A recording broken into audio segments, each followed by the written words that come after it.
Bonsoir. Alors voilà, je voulais juste me connecter pour quelques minutes pour vous donner quelques conseils en fait de prise de vue en photo quand vous êtes en déplacement par exemple pour votre session photo à l'étranger ou lors de vos voyages. Alors voilà, je me trouve là actuellement en Serbie, Serbie centrale. Donc c'est pas Kosovo ou d'autres endroits, c'est vraiment la Serbie centrale, chez ma famille. Et donc, je vous enregistre cette vidéo parce que voilà, aujourd'hui, quand je suis allé continuer mes prises photos des gens, des villageois ici dans la ville natale de ma femme, donc j'ai pris quelques équipements, quelques nouveaux équipements parce que j'aimerais changer mon style de prise de photo. Je suis désolé, il y a les voitures qui vont passer. Et donc du coup, j'ai pris quelques équipements d'éclairage, donc notamment donc le flash Canon Yongnuo. Et puis après, donc quelques fixations aussi pour ces deux flashs. Alors voilà mon conseil. Alors voilà, voici les conseils. Donc tout d'abord, quand vous partez à l'étranger, rassurez-vous que tous les accessoires que vous prenez, ils sont bien robustes. D'accord? Ça veut dire que évitez les parties plastiques. Pourquoi je vous dis ça? Parce que voilà, j'avais donc une fixation pour les deux flashs qui était moitié métallique et moitié avec une partie plastique donc pour pouvoir fixer. Et bien cette partie-là, elle s'est cassée. Qui fait que demain matin, je vais être obligé. Regardez, il y a un bus qui va passer. Hein? Ça veut dire que demain matin, je vais être obligé de trouver un autre moyen pour pouvoir fixer mes deux flashs. Donc, vérifiez bien votre équipement. Évitez les parties plastiques. Parce qu'il n'y a rien de plus dangereux que de prendre l'équipement avec les parties plastiques qui peuvent se casser. Et quand ça va se casser, il y a votre matériel qui peut tomber par terre et ça peut abîmer votre matériel. Donc, vérification de vos produits que vous amenez avec vous, de vos accessoires. Vérification de toutes les lecteurs cartes, batteries, piles que vous prenez avec vous. Juste avant le départ, même si vous êtes sûr que vous avez tout pris, revérifiez pour ne pas oublier un tel ou tel accessoire, un tel ou tel produit que vous allez être obligé, par malheur si vous l'oubliez chez vous, de racheter à l'étranger. Et vous pouvez pas être sûr quel prix vous allez payer, d'une, et de deux, que vous allez retrouver ce produit-là, là où vous partez. Donc après, conseil numéro 2, prenez les trépieds très légers. Ça veut dire que soit en carbone, si vous pouvez en acheter un en carbone.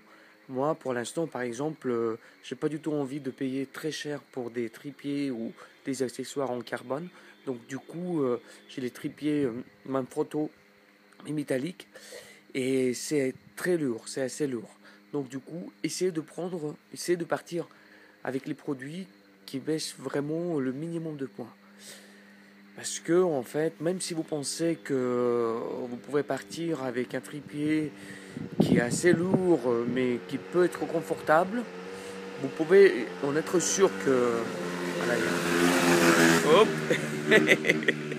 Vous pouvez être sûr que vous allez vous casser le dos en portant, surtout si vous allez voyager et partir marcher très très loin et pendant très longtemps à pied. Donc vérifiez tous ces produits-là.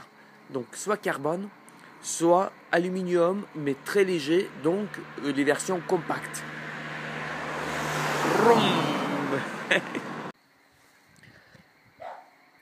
Conseil numéro 3.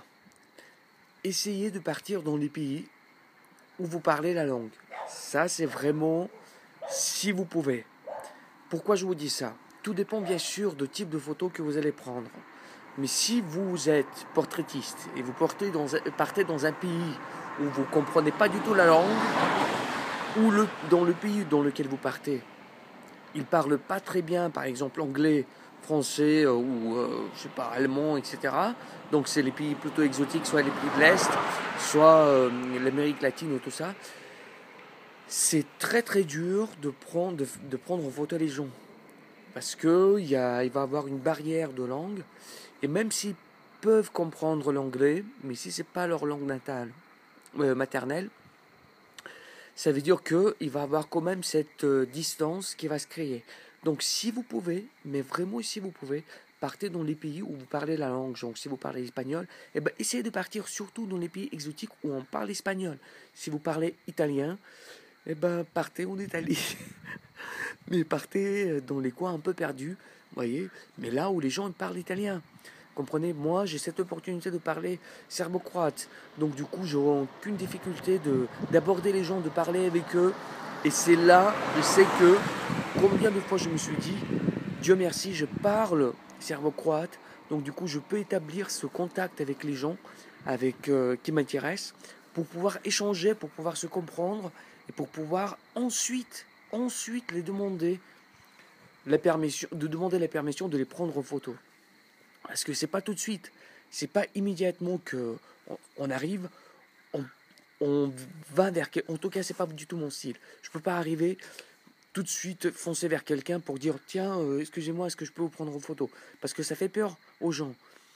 Parce qu'il ne faut pas les sous-estimer. Il ne faut pas penser que si c'est les villageois, donc c'est les gens très simples. Et tout ça, c'est la tendance et les clichés de penser que les gens des villages et surtout des pays qui sont au niveau économique un peu plus bas que les pays européens, il ne faut pas sous-estimer ces gens-là en pensant que ce sont des gens simples, on peut juste arriver, vous voyez, des espèces de, comment dire, touristes blancs qui partent dans les pays d'Afrique, dans les pays de l'Est, pour dire, allez, je vais prendre en photo ces petits villageois, etc.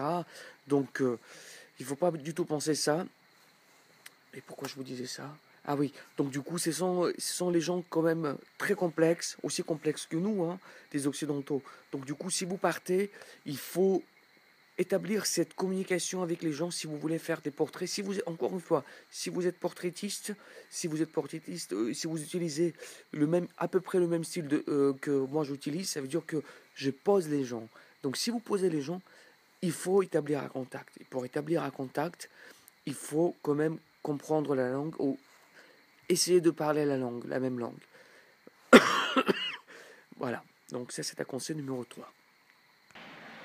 Voilà, donc c'est fini pour aujourd'hui, pour ce soir, pour moi. Je vous embrasse. Ciao, ciao, ciao, ciao. Je vous laisse admirer un peu, j'espère que ça va capter le son de la nature de la Serbie centrale en printemps. Je vous laisse écouter ça.